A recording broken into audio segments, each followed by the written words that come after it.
is here and accounted for, except Mr. Harry McKee is out of town. So we will be one short tonight on that.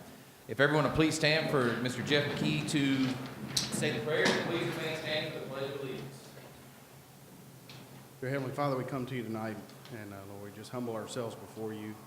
Lord, we want to lift up our town and our citizens, Lord, that you continue to watch over us and protect us. And Lord, thank you for the community we get to call home. Lord, I want to lift up Harry and also Kevin as they're traveling right now and out of town. Lord, just keep them safe. Any of our other staff that are traveling in vacation time, Lord, we just ask that our community stay safe at this time. Lord, we just lift these things up to you. Lord, just thank you for this day. In Jesus' name, amen. Amen. All right, Ms. Lila, would you like to lead us to the Pledge of Allegiance? Ready? I pledge allegiance to the flag of the United States of America and to the republic for which it stands, one nation, under God, indivisible, with liberty and justice for all. Thank you. Thank you, sweetie. She's been practicing all afternoon. Look at her giggling. All right. Next up, we have approval of the minutes from the May 7th, 2018 meeting. Motion by Mr. Brooks, second by Mr. McKee. Any discussion or questions? Any objection to approval of those minutes? Seeing none, that item passes. Next up, grievances and comments from citizens. This is a chance where we allow anyone to come forward and speak on any particular topic here in town. We will limit you to 3 minutes. We do ask you to please be respectful of staff and the board, and no attacks on anybody, but this is a chance for you to address on any particular topic. But please also know that if it's not something covered during the meeting tonight, it's not necessarily a Q&A, so it may not be an actual discussion, but staff will take notes and get back with you if it's not going to be covered tonight. Does everybody understand that?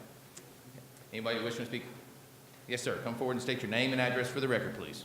My name's Don Bishop. I own the Amish Depot right here on Highway 64 at Collierville, Arlington Road.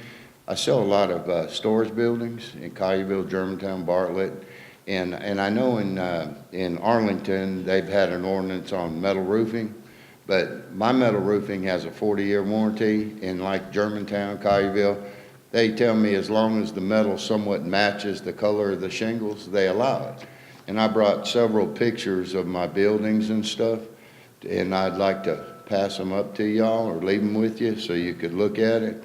And the warranty, like I said, my buildings, I give a 10-year structure warranty. I build quality stuff. I deal with Amish people, and I'm not trying to build storage sheds, you know. And I build stuff that's aesthetically pleasing, not stuff that looks like sheds in somebody's backyard. And the quality's there, 50-year warranty, flooring, 0.40 womanized Georgia Pacific lumber in the floor joists. My decking on my floor has a 50-year warranty. I spend more money to build the things, but my product's more money than they go down the road and buy, but they always buy off of me. I've been there since about '88 and been doing business. I had a place at Germantown Road and 64 for years where my main office was.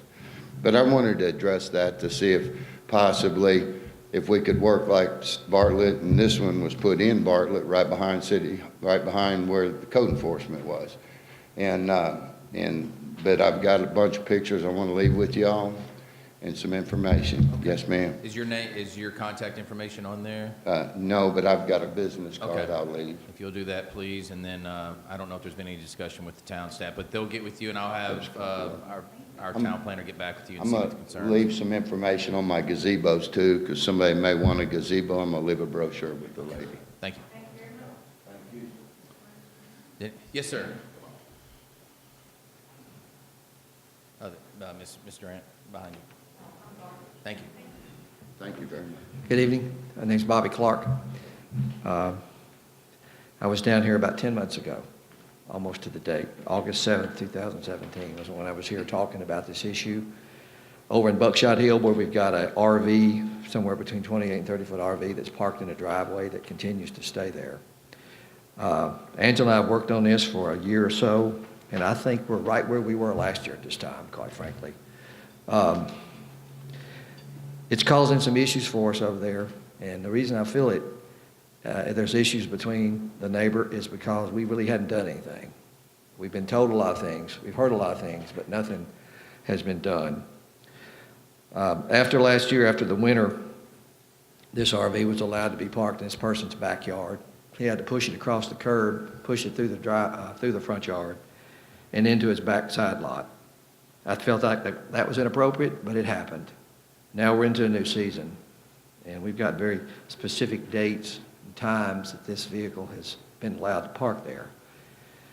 And we looked the codes up, and basically the code tells us we shouldn't be doing it, but we're continuing to allow it to happen. And somebody needs to do something, because I want to tell you guys that civilly things are really heating up.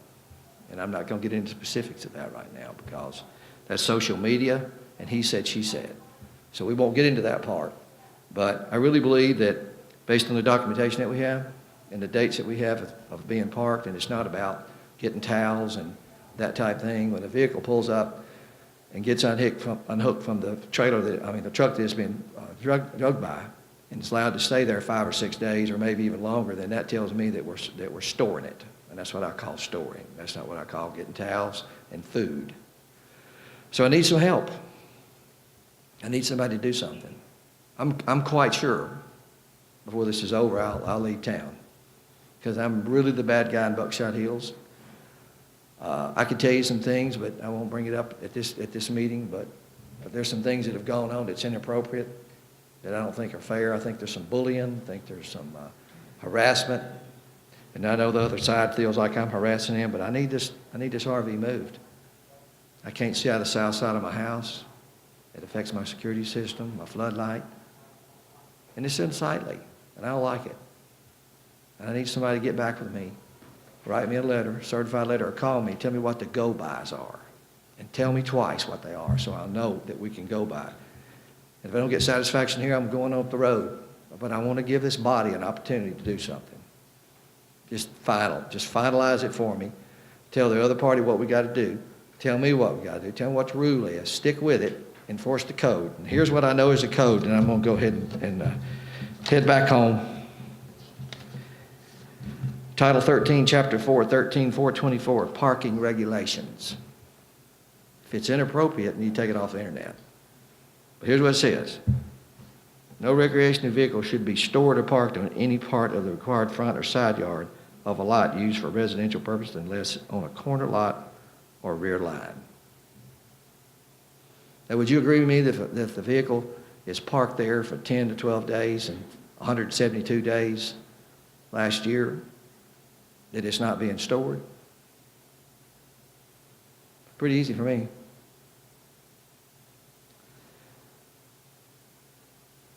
We had some authorities out last Friday. I hate it. It's unavoidable. I'm not a police guy. But you know what? Things are heating up, guys. You got to help me out. You got to help us out. Something's going to happen. Mr. Clark, I don't usually do this, but I guess I have a question, because I know staff has spoken with you to some extent. I don't know to the total extent. And you just said that you needed something from this board, a certified letter or something. I guess I'm trying to be clear on what you need, because I just want to make sure that when you leave here that we're clear on what you're asking for. And I need somebody to tell me specifically what the rule is, what can be done and what should be done on a consistent basis. I need to know, and the neighbor needs to know, what we're going by. Now, if you tell me what it is, I have to live with it. But I need somebody to tell me, because I've heard a lot of different things over the past year. They need reasonable time. They need to get their towels. They need to get their food. When that RV is parked in that driveway and plugged into utility and being stored for 5 days, I think that's storage. And you know what? I'm going to say this in closing. I think there's some collusion going on here. So please, somebody get back with us. And I've got a security system. Okay, hang on. I've got a security system, Mm-hmm. a real good one, that monitors voice. And I've got some things on it saved to my computer that would indicate that somebody's talking to somebody and something's going on here. So We need to be fair with each other. That's all I'm asking. Well, Mr. Clark, I mean, I'm going to defend staff here. I think to this point, I think everybody's been fair. Now, maybe everybody isn't clear. Maybe there's not the answer that you nor the other homeowner is seeking. So I'm not going to get into all that right now. I don't know. I mean, they're not here. I know that there's been phone calls from both sides. What I'm saying is, I know staff has been heavily involved. They've notified the board. The board has been notified, you know, via some emails. So we're somewhat aware, but again, we get bits and pieces, and I understand. we're gonna, you know, we'll turn it back over to Miss Reeder and Miss Grant to, I guess, get back with us on a, you know, whatever final collusion you're looking for. But, you know, when sheriff's department issues start getting involved and stuff, that takes it out of our hands sometimes. When it becomes legal matters, sometimes it's out of our hands too. So that's, there's a lot of moving parts more so than just one particular one. I agree. So, But I do think the procrastination on making has caused some of it, and I just need it to go away. Tell me what I got to go by. Just tell me. we will have someone get back with you in the next few days. Thank you. Give us not tomorrow, the next 2 to 3 days. Is that sufficient? You have some, Mr. Harmon? Well, I was contacted about it earlier in the week, and I noticed that it was there from Monday evening until Saturday morning. And I know a lot of HOAs, they have, you know, certain guidelines about things like that. I don't think that they live in an HOA, so that wouldn't be necessarily a ruling as far as that. But if it is creating a problem, you know, if we need to differentiate between storage and parking, then, you know, we need to come up with something, so that there's not an issue. But 5 days, you know, 24, 48 hours, there could be maintenance, loading, but 5 or 6 days, you know, might be something else. So we just- Well, I say let's we need to decide something. I say we need to get a better report from staff. You know, we've been updated, but I'm just saying, make sure that we're all clear on exactly what's going on, and someone will get back. Because, I mean, I don't want to sit up here and act like this is a trial right now or anything. That's what I'll make sure that we're clear on, is that there's a lot of moving parts, and we got to let staff do their job, and then we'll be updated and go from there. But if there's anything that you have concern-wise, make sure you get with staff, and we'll address it that way. Thank you. Thank you. Thanks. Any other speakers? Or you can come speak. You got 3 minutes to come speak on any particular. You'd have to come up and state your name and address for the record. I don't need 3 minutes. Well, you can spend, if you want, this is your chance to address any particular. Well, I was hoping they would stay. State, well, just Anyway, the name and Evansons, address for the record, this, please. I'm Shannon Evanson. I live on Walker Street. The camper that we were discussing is being stored at my place. Now, when they go out of town, like this last Memorial Day, I guess week, they went out of town twice within a 10-day period. So instead of bringing the camper back to where they store it at our place, they kept it in the driveway. I agree that the camper shouldn't be there 3 or 4 days, you know, if they're using it to bring it back to where they store it with us, but, you know, this past week it was a different situation. The camper is not stored there on a regular basis. That's false information, but, Thank you know, to be clear, I think we do need to come up with a few day period where campers sit in the driveway. Anyway, Okay. that's all. We've been looking into it, and I'm sure we're continually working on it to make sure we. I'm sure you will. Thank you. Because that's with any policy, once we put something in, it seems like we always have to work a few kinks out, so. Right. But thank Okay, you. thank you. Any other comments? All right, seeing none, moving on to communications from the mayor. Sheriff's Department report. Good evening. Good evening. My name is Lieutenant Kathy Crowder. I'm here to present the report for the month of May of 2018. Overall, we had a good report for Arlington for this month. We had no burglaries from residential, so that was good. And we had no motor vehicle thefts. We really appreciate all the help from the citizens, and we was able to bring those numbers down for the month of May. We had 2 arrests that was made in Arlington on drug narcotics. so they was cleared by arrest. We was able to arrest the individuals on the scene. And other than that, I don't have anything else to pass on. Our deputies did an outstanding job by putting different plans in place to help bring those burglaries down that we was dealing with in the month of April. So we was able to bring it down for the month of May. And once again, the sheriff's office would appreciate the help from the citizens of Arlington. Thank you, Lieutenant. Any questions for Lieutenant? I have one, but does anybody have any questions for Lieutenant? Just, now that school's out, do we usually see a spike in crime or incidents, and not necessarily crime, but incidents occurring later at night and stuff? Do we see Yes, that? sir, we do. So just be mindful when you see people out later at night. It's a little different now that school's out. Lock your car doors. And Please lock your car do. doors. We thank you. All right, any other questions? Thank you, Lieutenant. Thank you. You're more than welcome to stay all night if you want.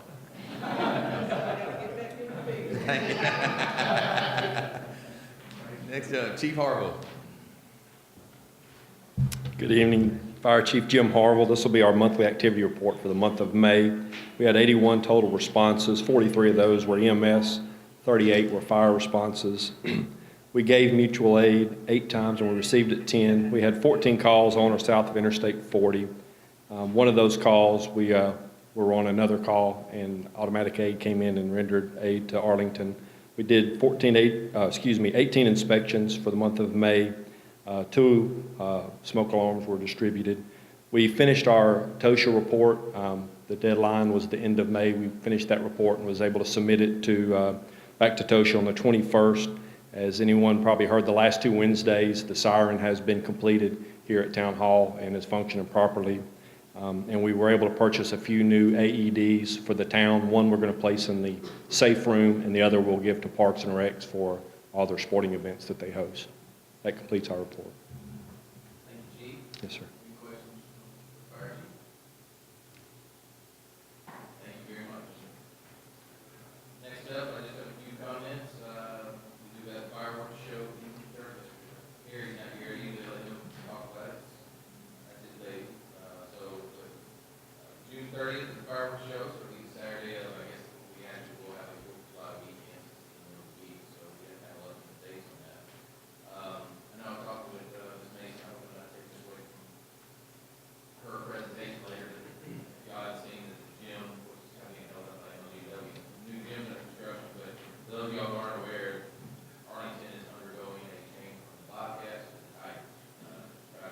They're going to try to help brand the town more, try to keep colors, so that way they build a new gym, they'll have the same colors, it's part of their strategic plan that they put to the board with the place, and I think they're, 2020, tried to decide to move it up to 2018. Yes, the board voted to have it completely implemented by the end of this next school year.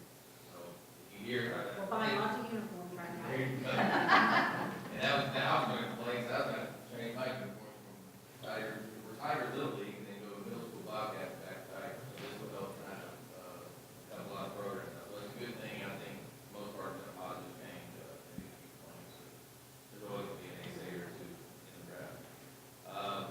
Big news for those of y'all who don't know the crowd, the board knows, we are losing our Parks and Rec director next month, Carter. The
live here, I love Hartford.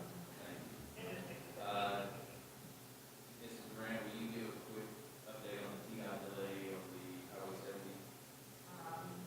We have turned up overall driveway miles for parcels that need to require easements and dedicated roadways along Highway 72. DOT. One of the parcels had a minimum value, DOT's minimum says that you can't pay anything less than $300 per parcel. The appraised value came back to $201, which is very small, on the right side of the manhole. Therefore, I had to contact the Walker's office, they had to take work to drawn, we had to cut a check for an additional $99. Means it's got to go back to TDOT right away. Once TDOT gets it, there's nothing that has to go to Federal Highway Administration. The 2 to 4 weeks to the Federal Highway Administration. Good news is, Airline Road, right away, is moving right along. May have a couple of parcels there due to the number of owners that are on the title that may have some combination on. This one gentleman knows he's going to have those combinations. On the LPRF grant side, that is out for bid, and we should be looking more to reviewing those very shortly.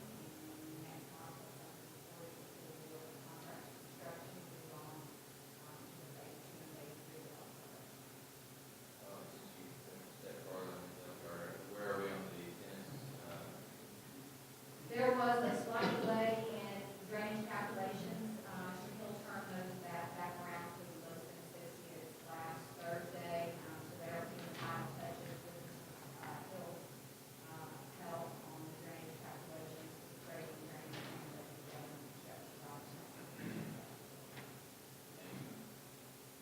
Speaking of construction, I don't know if this, I just noticed it on Facebook, so I'll be passing around with Angela or Monterey Pretty, all the projects going on in town, the link and everything, I think that's great.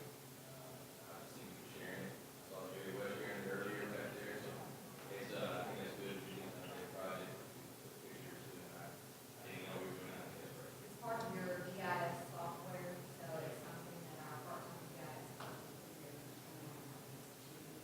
very much familiar with. I think it's great, because instead of us just saying it, it actually shows it. So and last thing I have is, again, I'm still not sure if I'll be here next month's meeting. Remember, July 2nd is meeting, it's a Monday, it's, I don't know, I'm on vacation, I'm trying to decide about. I hate this and need to have this one yet, but except for a little one back there, meeting one, so.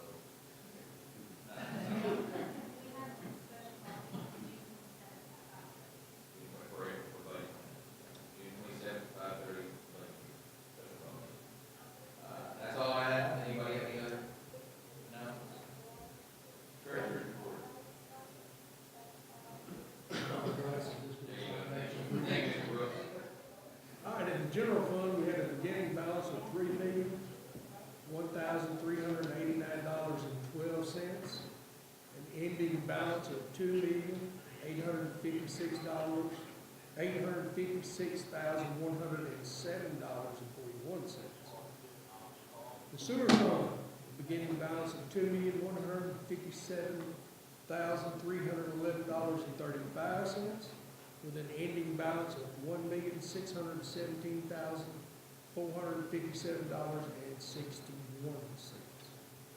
Thank you. Any questions of the treasurer? Seeing none, on to old business. Item A, second and final reading of ordinance 2018-05 to adopt the annual budget for compensation and tax levy for the fiscal year beginning July 1st, 2018, and ending June 30th, 2019. Mrs. Owens. Yes, sir. This is the second and final reading of the final budget for next fiscal year. There are some changes between first and second reading. We have added all of the school's figures in there, but we have also added some correct language from the comptroller's office, and so staff recommends approval. You've heard the recommendation by Mrs. Owens. Do I have a motion to approve? Motion. Motion by Mr. Harmon. Second by Mr. Biggs. We do have a public hearing on this, so we do need to suspend the Board of Mayor and Alderman meeting and move to a public hearing. Do I have a motion for that? Motion by Mr. Brooks, second by Mrs. Pardue. We are now on the public hearing, which is for the second and final reading of ordinance 2018-05, adopting the annual budget for fiscal year July 1st, 2018, ending June 30th, 2019. This notice was published in the Daily News on May 17th, 2018. Anyone wishing to speak for or against, please stand and be recognized. Anyone here to speak on this budget, this particular topic? Seeing none, do I have a motion to close the public hearing and resume the Board of Mayor and Alderman meeting? Motion to close? Brooks. Second by Mr. Harmon. We are back on the main motion, back on discussion. I will ask one thing. I don't know, you may want to turn that microphone off. I did hear some feedback right there. So. Until we need it. Thank you. Any discussion or questions for staff? Again, I think we, last month, kind of went through it, and we applauded the Finance Committee. We applauded staff. It was, again, we said it was the most intense and involved, not intense is probably the bad word, most involved budget committees that we've had since I've been here. A lot of feedback, a lot of board representation there. I thought that was good for everybody, and staff did a great job of cutting and grooming it to where we're right back on track. You have something you're about to show, Mrs. No, Owens? I'm just, keep going, sorry. Okay. I was just You guys didn't have questions, so I skipped it all. Here are those slides, we were gonna show them. We went through them last week, so, yeah. But if there's no other discussion, then we will move forward to the vote. All right. Good job, staff. All in favor of the motion, say aye. Aye. Opposed? That item passes. Item B, this is a public hearing of notice of intent to exceed the certified tax recapture rate. The previously calculated certified tax rate was $1.07 per 100 of the assessed valuation. The recapture rate recoups the the unutilized portion of an appeals allowance, and the certified recapture rate is $1.136 per 100 of assessed valuation. Mrs. Owens. Yes, sir. So last month, we noted that we got a letter of the certified recapture rate. We are required to have a public hearing for anybody to speak for or against it.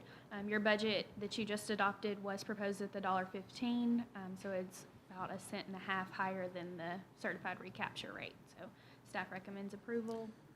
So let's make sure this is just for the public hearing. So we're just making the You motion. just have to have a second, public hearing. You don't Okay. have to approve anything. All right. So you've heard the recommendation. Do I have a motion to approve? Motion to approve. Motion by Mr. Brooks. Second by Mr. Biggs.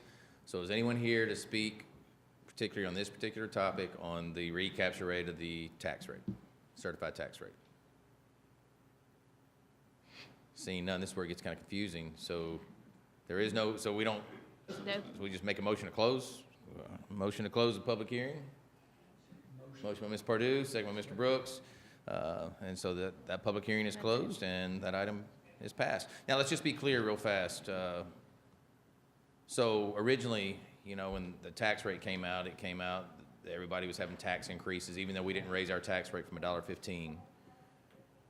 With $1.07, it came in as an 8-cent tax increase in the paper and all that. So now that the recertified tax rate is $1.13.5, technically, we're 1.5 cents is what, but the, We didn't go up We as didn't much go as it up over. appeared you Yes. did. yes, I know. Because we had to calculate based on prior years how much you thought the appeals allowance would be, and the appeals just didn't come in as high as expected. So we've stayed the same, but of course, you know, different articles came out about who raised, who didn't raise, who stayed the same, but it came across as a raise. So technically, 1.5 cents, we're still, Our raise was much less than what we yes, anticipated. it's good. So, A lot of those appeals were denied. It wasn't that they didn't get a lot of appeals. I can tell you that based on experience. were you one that got denied? Can't get unless you ask. Yes. Still didn't get it. All right, so I just want to make sure that's clear. So, I mean, 1.5 cents. Of course, Clay Bailey from Commercial Appeals not here, so he's not going to retract that original one. But I just wanted to make sure that we had it on record somewhere. All right, so We did the public hearing, came out of the public hearing, but we don't need to actually vote on it. we don't need to vote on no, Okay. no. That's Your what I'm saying. ordinance sets your tax rate. Okay. That's why I was making sure I was clear when we voted a second ago, because that's not normal the way we just did that. Opportunity It's just for a the public. public to comment. Okay. All right, any other comments on the certified tax rate before we move on? Okay, any other old business? No, sir. Okay, on to new business. Item A, first reading of ordinance 2018-06 to amend the Town of Arlington zoning ordinance, Chapter 4 zoning districts, bulk regulations, and uses regarding event venues as conditional use. Mrs. Reader. All right, thank you. Oh, that's loud. As you mentioned, this is an amendment to the current zoning ordinance in place. This is the first reading of that amendment. Just short background, we had a couple wedding venue applications earlier this year, which brought up the discussion about this and has prompted this application or this amendment that's being considered tonight.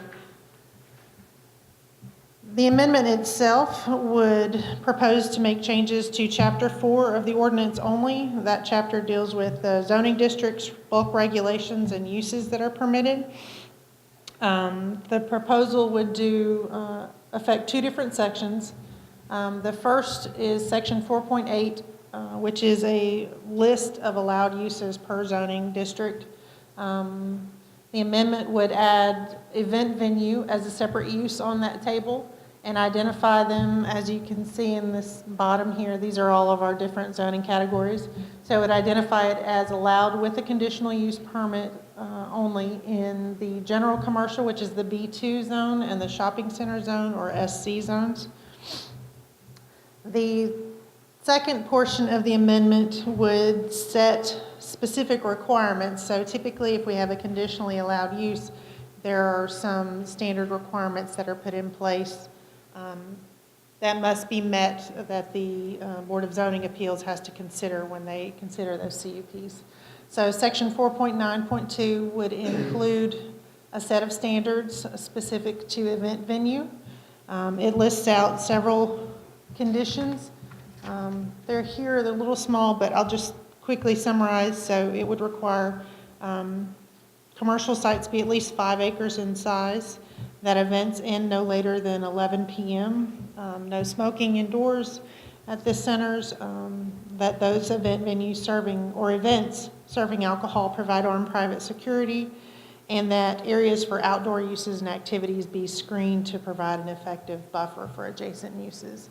And that's a quick summary of those. Just for comparison's sake, since this is all new language that's being proposed, the previous one that I mentioned that we did consider, it was considered under the public assembly uses such as lodges, clubs, country clubs.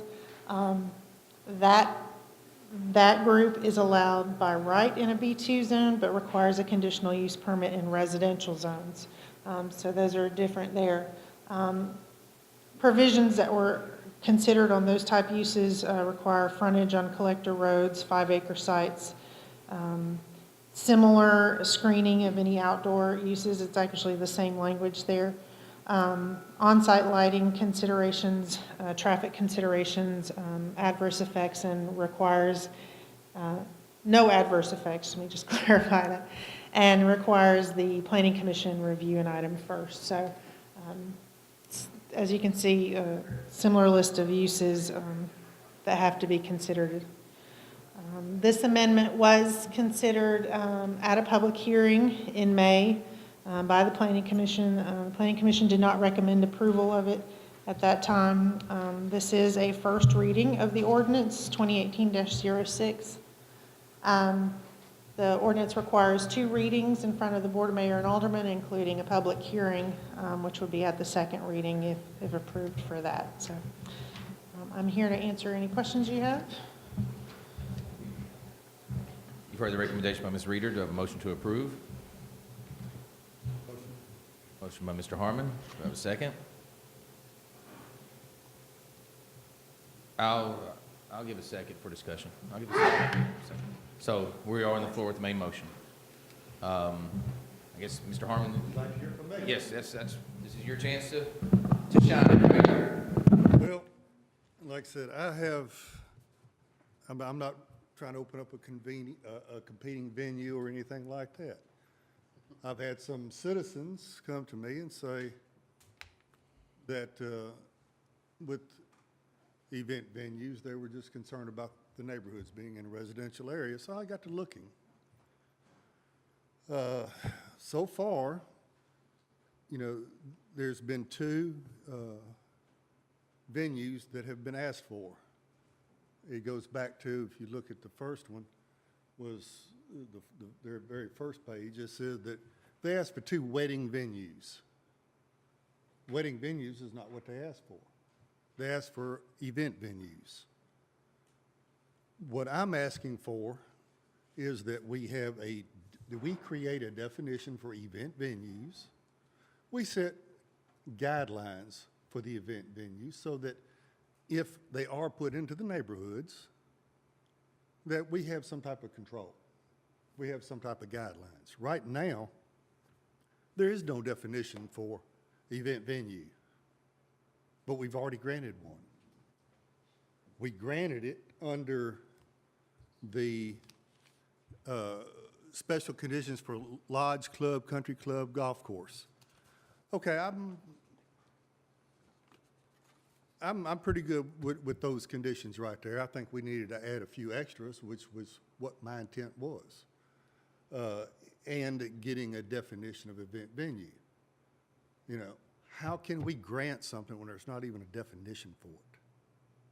You know, I'm just trying to protect the neighborhoods. It's very, very simple. I brought it before the Planning Commission, and you know, they don't want to change anything. Okay, well, I'm responsible to the citizens as an elected official. So this is why I'm here.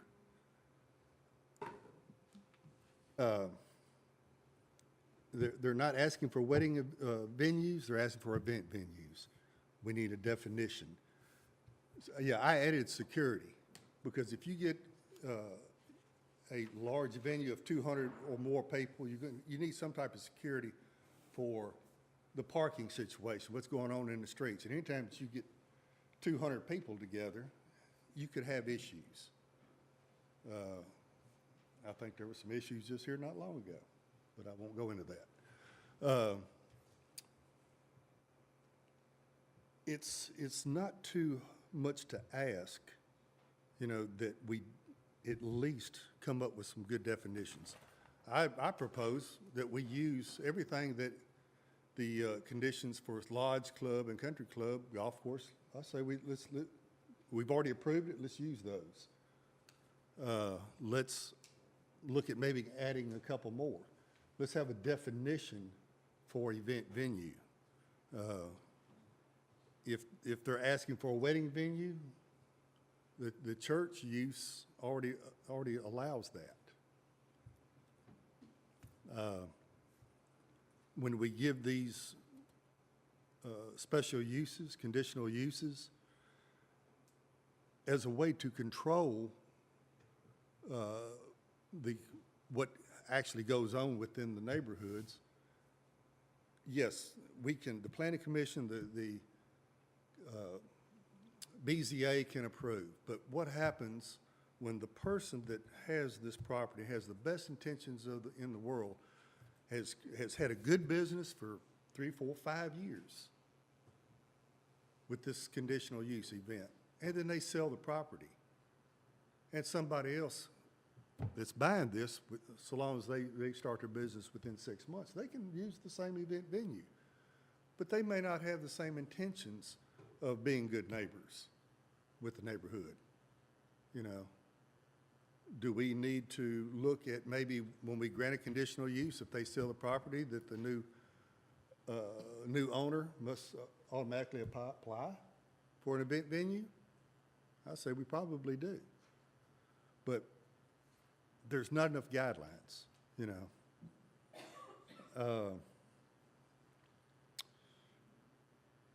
There's one of the things that I was looking at in our ordinances, and it says that conditional use shall not be approved unless it conforms to the established specific provisions as set forth in Chapter 4, Section 4.9 of this zoning ordinance.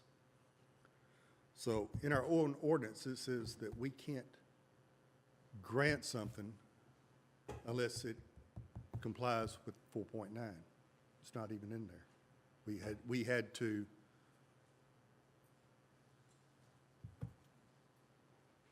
make some type of application. I just say we need clarity. That's all I'm asking for.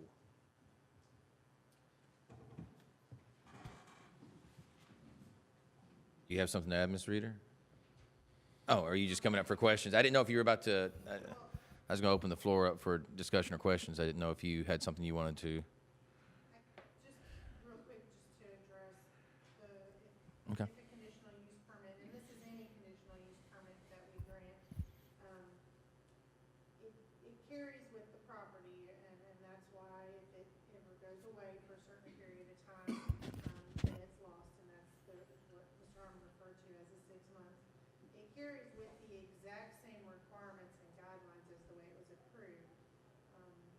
It can be revoked by the town if the town finds that someone's not following their initial intent for that use, or not abiding by those regulations that were put in place, or it's determined that they're not protecting the residents like we thought they were, or something. So there is an option in the code to, we're not stuck with it, to revoke that. It is a process to revoke it, but it can be removed from our property should it change, and it's no longer what we intended. So I just wanted to clarify that. Questions or comments for staff or for even Mr. Harmon, I guess, since he's, All I can say is you just answered both clarifications I was just going to ask you for, so thank you. If this were in place, Orion, how would that have impacted Orion? While they were a wedding venue, intended to do weddings, the reason that it got referred to as an event venue was that they also mentioned that they could have business meetings or things like that, that they wouldn't necessarily just be a wedding or a reception. If this had been in place prior to that application coming in, they would not have been able to apply because it would restrict anything in a residential zone. The only alternative would be if the town had an area of town where we intended to rezone that one day. This area wasn't necessarily intended to be rezoned to other things, so that would not have been an option.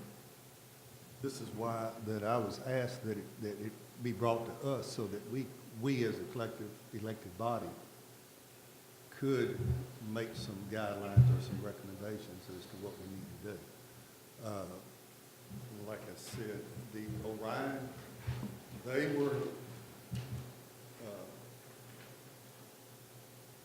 they were approved under the special conditions for lodge, club, country club. And I was not against that project. It's set on 20 acres, fully self-contained. My whole issue is the process itself. You can't protect neighborhoods in different parts of the town because where they were sitting on 20 acres, what if somebody's sitting on a quarter-acre lot and they buy a house and this is what I want to do? We've got to have specific guidelines. We set precedent, well, they set precedent, the Planning Commission and the BZA, when they approved the event venue for Orion using these guidelines. So what I'm asking for is a couple of extras added to this. Yeah, my concern, I have a couple of concerns, but one of the concerns. Yeah, it is. okay. One of the concerns is if it was passed like it's written, then Orion would not have been able to. As it's written up here? Right? Yeah, as it's written up here? Yeah, right, yes. as it's written up here, it would not have been able to be approved. So that's one concern I have, just from a recent example. See, I asked for a workshop on this and it fell on deaf ears. That's why we're here now talking about it. Well, I don't know if the workshop, a workshop is basically a discussion. That's basically what we're having. So, I mean, if a workshop, if you have more items to discuss, makes sense, but just to have a workshop for one, I mean, that's what we're here for. And that's what, I know you and I talked for quite a while, and that's what I was saying, try to make sure you get your key points out to the board prior to, and and that's what some of this is. But I guess my concern, and I've told you this, is how do we define every definition of every business? You know, I mean, wedding chapel, you said it was covered by a church, but what if they're not a church? What if they just call themselves a wedding chapel or a wedding venue or a, you know, I'm trying to be creative with names. I haven't really gone out and researched. I'm sure there's tons of creative names. So how do we keep redefining venues or chapels or clubs or lodges or whatever? And, you know, a second ago, you said something about it could be approved on a quarter acre. That's where staff gets a hold of it right off the bat before it even gets to a recommendation process and says it doesn't meet these criteria, you know, and. That's what I'm asking. Are we now using this as a criteria that was passed by for Orion? Is this event venue?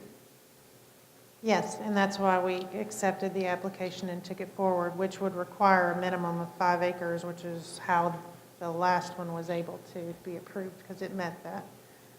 So, and yes, we set precedent by deciding that was the closest existing category that the town had created, and those made sense for the use. So any future ones would be held to those exact same standards. We wouldn't necessarily change the standards after we. So knowing this, that what the president had said with this, I was wanting to add just a couple more to this. And I was hoping that that's what we would do tonight, next week, or whenever. You know, it's all about protecting the neighborhoods. Just having the proper guidelines so that we can protect something in one part of town and another part of town. You know, it's, when we grant an event venue, there's not even a definition for it, you know, under the guidelines, you know, it's just. Again, Cover the bases.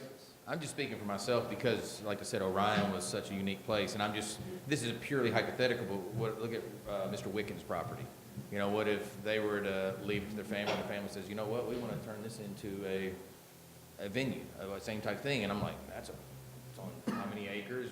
You know, it's not, yeah, it's incredible, but under this, it wouldn't be allowed either, is what I'm saying. So that's what's I hate to say the beauty of a conditional use permit is you get to look at things on a case by case. I mean, there may be some houses down Donaldson or closer to me, you know, that are all spread out on acreage and stuff, and if it's purely limited to commercial, it takes that out. So I'm not saying I want to see it in every residential, but it has to be, that's what the conditional use is for, in my opinion, is to, what does Bartlett call it, a special use permit versus a conditional use, something along that line. And I think that's pretty much what we found is they have that flexibility to be able to do it instead of just saying it's only in commercial and then all of a sudden we've got, you know, some of these that look like Germantown Road or something in there that are just popped up all over the place. I don't know. And if I could just add, I mean, I agree with Mr. Harmon. It doesn't hurt to have more things defined in our code. And I think his thought of what some of these could be and what I'm envisioning would come to Arlington might be a little different. So maybe making sure we cover that in the code would be worthwhile. But there's a lot of things. I mean, we don't define country clubs right now, but everybody kind of has a good idea, and you can look up a standard definition for a country club. Event venue can be somewhat wide.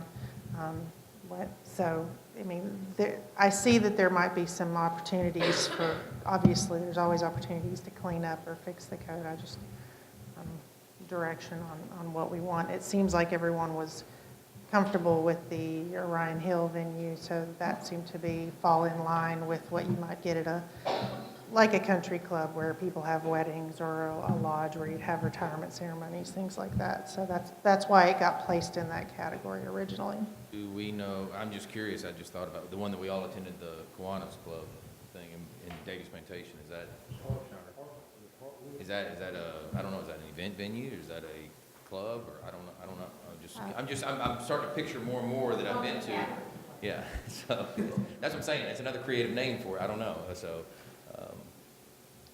but that's, I mean, and then I don't know, Mr. P.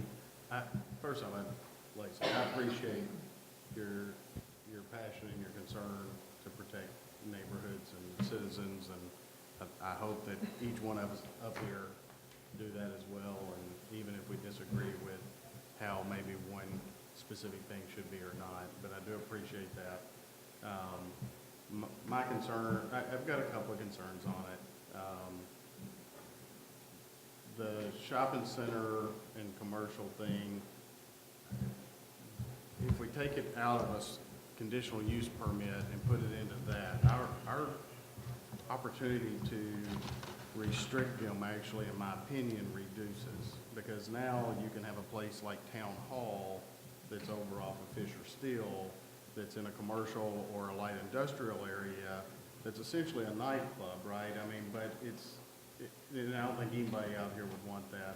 And in my opinion, what we have allowing us with the conditional use permit is more like a Davies Shire in the Davies Plantation neighborhood. There's a place in Galloway that I've driven by lots of times. I've never attended anything there. I don't remember the name of it.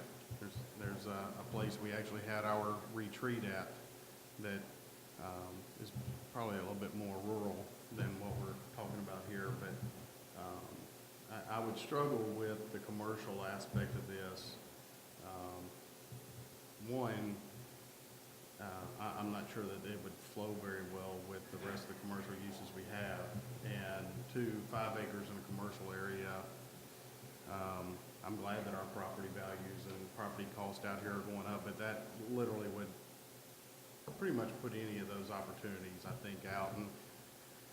And as a government minimalist, I struggle a little bit with us trying to define every item and everything, because we want to protect our town and protect our citizens, but at the same time, sometimes when we're trying to protect everybody, we actually restrict stuff out where we're actually doing harm. And that's where I get concerned when we start as a government body trying to, well, how do we define this and how do we define that? And I'm like, you know,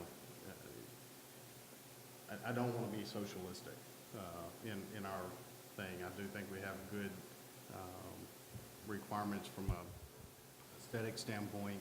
I think we're looking at our land use map, or looking at our land use map in the near future, and I think those are things that we can you know, look at where we need to shape that and everything. Now, in regards to the current use of event venue, and maybe I dreamed this up, but is it not essentially a subcategory of what we currently have as kind of like our global uses, or where do we get our, because right now, what are the uses that you said? Excuse me. Country club, lodge, Golf course. Okay. Okay, so clubhouses and things like that get used all the time for wedding venues and other aspects. I'm assuming that's where we use that from, but are those like headliners, and then there's subcategories underneath that in some type of planning guidelines? It's actually, that use, the Lodge Country Club, falls under other institutional public facility uses. So churches fall in there, children's homes, public buildings, schools, museums, art galleries, all of those fall under one major heading. Now, for any conditional use, there is a list of requirements that have to be met just across the board. Basically, it's a sort of a do no harm type list. Beyond that, to be more specified towards those uses, so if you're doing a riding academy, it's going to tell you how many horses you can have. If you're doing a country club or a golf course, it's going to tell you need 100 acres for a golf course. So it was put in there with that because when we read the definitions of public assembly type uses, it said meeting rooms and lodges and clubs. So that's where it fit, and the conditions that were attached to that were all applied. Find the subcategory under our major broad category in the standard industrial classification conditions. Look out this way, and try to list or define everything in that book, which your uses permitted to do. So yes, it is a subcategory underneath the larger major heading in the standard industrial classification code, which is usually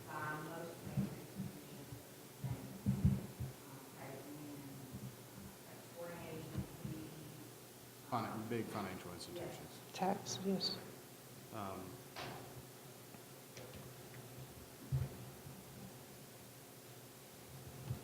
Even that, the world's changed tremendously, and you can't keep up with the new technology and new business, and new heading, and new things that come under this. There's another part that we need to change, because in our own ordinance, this says the conditional use shall not be approved unless it conforms to the established specific provisions as set forth in chapter 4, section 4.9. So if it doesn't fall under these specific ones, I think there's about six or seven of them, then it states that we're not supposed to But isn't it meet that criteria? The Board of Zoning Appeals found that it did, and we pointed, yes, ma'am. well, that's, I understand your passion, and I'm not saying I disagree with some of it, but what I'm saying is, that's my concern, is when they talk about, I've been on a board where policy book went from here to here. And I think y'all actually helped us the last couple of years, we got from here back down to here, because we got into so much defining, and then we realized maybe we need to put in there what's the book you were just talking about? Standard, as followed under the standard, that way it just gives guidance, because again, there's so many broad definitions, and I'm worried about that, and I'm definitely worried about, the reason I like conditional use is because we can nip that in the bud, or we can put some criteria on Take it. it away. That if we can't, as elected officials. but we get that, we've got the process in place to do it, though. I mean, you used to be on the planning commission, and you didn't, I think there was a conditional use years ago, you didn't complain about it. There's several things. But that I have what I'm saying is, complained about. That's why I'm here. what I'm saying is there's still a process. It's not like just staff approves it. It still goes to the planning commission. The board can attend any planning commission that they want. And then it goes to the BZA from there. And I'm not saying, I guess when I'm sitting here, as I'm still not clear, it sounds, I don't want to speak for the board, it sounds like the commercial is really a big concern for anybody. Well, let's take the commercial out. But what I'm saying is, it still sounds like there's not real clarity. Well, okay, we take that out. What exactly are we putting in? That's what I'm trying to make sure we're clear on. In trying to get set guidelines, like I said, at first I thought we were going to, be able to discuss this, but then we took it before the planning commission before we could have any kind of discussion. And the planning commission, All zoning ordinance changes go to the planning commission first. Don't we? And we use them as a guiding we should have body. discussed what we even wanted maybe to go to the planning commission. Well, now we're kind of micromanaging if we do that, though. I mean, that's just the process. I mean, I'm just saying on this one, it's all of a sudden, has it not always been, now I'm not saying it's always been right, but it's always gone through the planning commission first. And a work session, when you're talking about a work session, like I told you, a work session could be several things. But board discussion is basically a work The session. planning commission says that they don't want any part of any kind of change. But then that's So now, their right. do we want to do anything different? That's the question. Do we want to, Specifically, what the planning commission said, and I read the minutes before we came over here, was that they felt like what was currently in the code addressed all the concerns and the guidelines were in place, therefore they felt that no change was necessary. And Mr. Ryan, this is what I've been trying to get, when I talked to you last week, and I was trying to make some suggestions, is to make sure it's clear, instead of just saying, we take this out, we add this in, let's have something specific, and not just, they were clear on that, the board's clear on, because like I said, it's kind of commercial or not commercial, or you just want event venue, but is event venue, are we still sitting back here in 6 months from now because event venue? What I'm asking is what the citizens are asking of me. Well, we all represent We need citizens, some Larry. guidelines to protect the neighborhood. We all represent citizens, not just one So, person, don't make it sound. The 5 acre So- minimum does that. I think the confusion is, and forgive me, because there's going to be a couple people who are having to live with this. I think the confusion is that Orion came on the heels of Arlington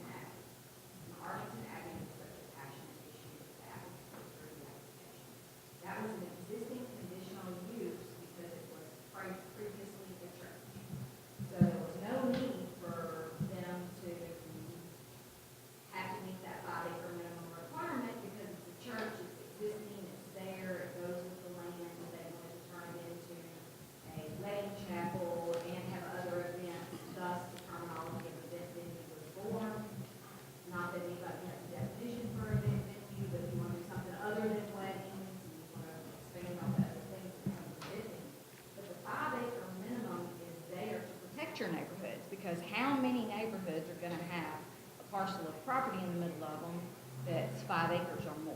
Mayor Wisman mentioned the Wickens property.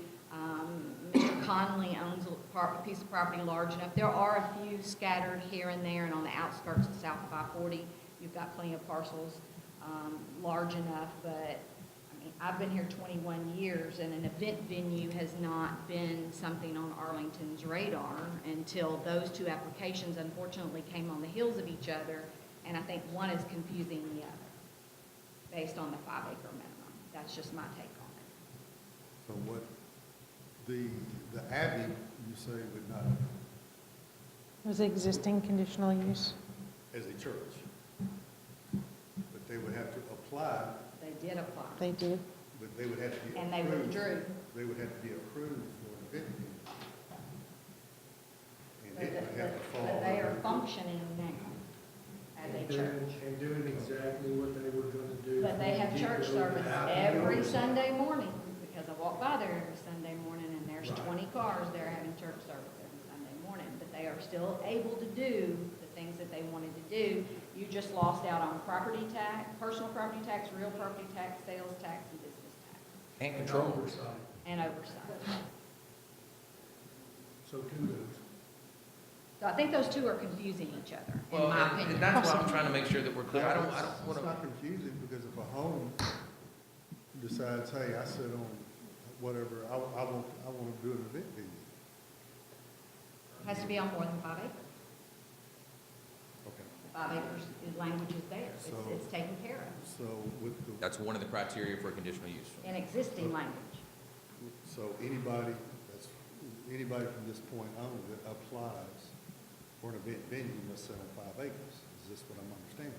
It's always been there. The church was an exception, because it Why had is an it an exception? existing conditional use permit. They were under an existing conditional use. Which was a church conditional use, but you're going That's from what they're church offering. conditional use. But we're not here.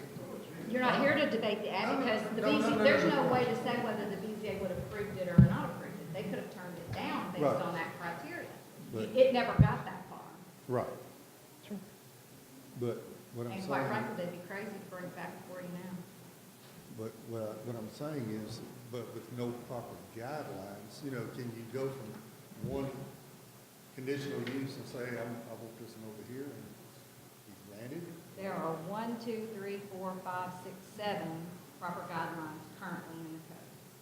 Would you like us to? And those are the ones that go before the BZA too, right? That's correct. Those are And- the ones. To read them? And churches also require 5 acres, They're so right there. it was, We're up here. Okay. yeah, so. And churches require 5 acres. That is the second oldest building in the whole town of Arlington. It was here long before anybody else. It's grandfather. Well, I guess what I'm trying to get to, Mr. Harmon, is, I'm not saying, I don't know how everybody's gonna vote, but what I'm saying is, I still think, I'm not saying you're off base wanting some of this stuff. I still think that we're not maybe clear in exactly how to do it. So I'm just asking, before we put this to a vote here in a second, if you want to take some more time to discuss or consider what you're wanting to do, or if you want to put it to a vote and it just goes to a vote, it's up to you. But I'm trying to say that I told you last week, I wasn't clear on exactly what you're, because again, if we define event venue, are we back here 6 months for another type of terminology because somebody got creative and applied around it, and we get back to that book that's that thick? That's my concern. I have concern about if we need to put just this addition of that little, that we define it by, I forget the name of the title of the book again, if we define it by that, that those definitions fall underneath there, are broad categories of, or subcategories of this, then that's probably simple, something we can do. But I just, Or if there's a 7 provision that needs to be added to our current. 7 there right I mean, now. sorry, an 8 to the current 7, if there's something that needs to be put there, I think that's a legitimate proposition. If there's something that we need to put in those 7, add to that 7, Of Larry's 5, there's 3 that aren't already on here, right? The 2 of them The 5 acres is already there. The fencing, that's already there. Yes, sir. So there's B, C, and D. So to me, it almost sounds like we need to consider whether we add those 3 or not. The, all events shall end, but not later than 11. No smoking shall be permitted indoors. I don't know where that would come Okay, we'll take that one out. I actually like that one better. Any event serving alcohol, any event serving alcohol must provide armed private security for the duration of the event. It almost sounds like to me, and correct me if I'm wrong, but you would like us to consider adding those 3 provisions to what's already existed. That's what I was trying to accomplish. But at the same time, you're adding in for event venue that they can only be in the commercial zone. Yeah, that Well, part, in our discussion, in the discussion I was wanting us to have, Which we're having. then we can, obviously, we will have it in residential, then that can be added or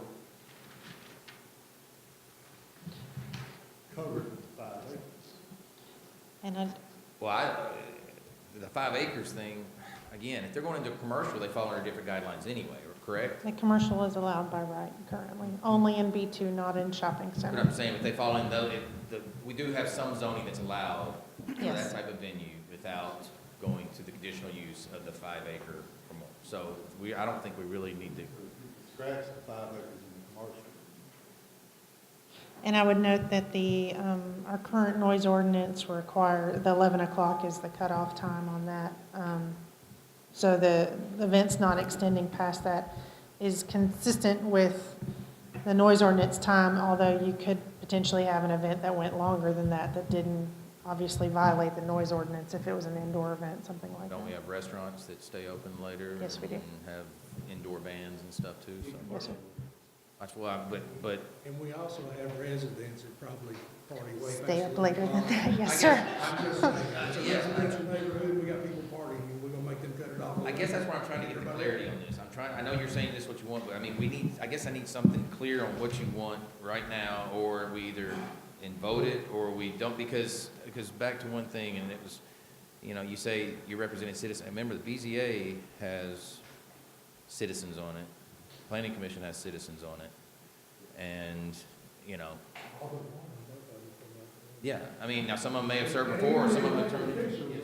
Yes, and some of the citizens have become elected officials. So it's still a representative body. And I know somebody can point the finger and say, well, half those people I still haven't appointed. I've reappointed, but they were appointed long before me because they were willing to serve. And some of the people, most of the people on every one of those committees come recommended to me by somebody else, whether it's the chair of the committee or whether it's an alderman or whoever. I don't go out and recruit because I've told everybody it'd be easy to go out and, excuse me, Dad, put my dad on the committee if I wanted to, put my next door neighbor. I haven't done that. So I try to make it as fair as possible for everybody so that it is. I feel you may not always like it, but it's a good blend of the city and people that want to get involved. So. The town, excuse me, I don't want to say city. I think the point that's been made too is that with the citizen bodies, with the BZA and the Planning Commission, it helps to take the politics out of the decision. And it allows those volunteer members of our community to put their input into those types of decisions, and I like that. I'm okay with adding some clarity to what special event, even if it's some type of broad category. What I'm not okay with is greatly limiting and restricting special event or the event venues. These restrictions make it virtually impossible for the event venues to come into town. And as somebody who attends a church in town that's in a strip mall, event venues weddings in these types of event venues are becoming much more popular because the churches in the strip mall, it's not conducive for weddings of any size. So I think they are a benefit to our town, and so I would be more in favor of not being so restrictive of that zoning. Well, I guess the issue that we're facing right now is we have an amendment on the floor, or we have, excuse me, a first reading of an ordinance on the floor. So it either needs to be voted on as is, it needs to be amended out, or it needs to be tabled and cleaned up, and then brought back cleaned up to vote on. That's basically our three options. Table it, clean it up, and then look at it. Okay. Is that so would you like to withdraw your, Yes, that will help me clean it up. Come up, you know, with some so do we, things that are really applicable. motion to table? He can withdraw, or he can table. If There's- you It's two if you very withdraw different it- things. There's a time limit if you A would. 30-day time limit on a table. Well, the other part is if you're tabling it, it means that you're bringing it back the same and then having to clean it up, I Yeah. believe, in the meeting. Whereas if you withdraw it, then Yeah. we can get much more specific about what it is that we would like to see changed in the conditional use permit. So tabling it, we're gonna be right back here doing this again to some degree, if it's done that way, if I understand it correctly. So if you make a motion to withdraw, or, and you can make a motion, if you just, the courtesy of withdrawing, I don't think he has to make a motion. If he withdraws his zoning. I believe so, no, sir. If he withdraws this, it's indefinite to whenever you bring it back. But the one thing I will say before we get to that point is, let's make sure that we get it clear if there's anything and try to handle. I know that you think this is basically a work session is what we're doing right here. It's no different than a work session. So it's just make sure it's clear on the precise and that we don't come back and kind of rehash everything all over again. That's just my recommendation. I agree. So B, C, and D appear to me to be the ones that are a little bit different than what we currently have. In the location.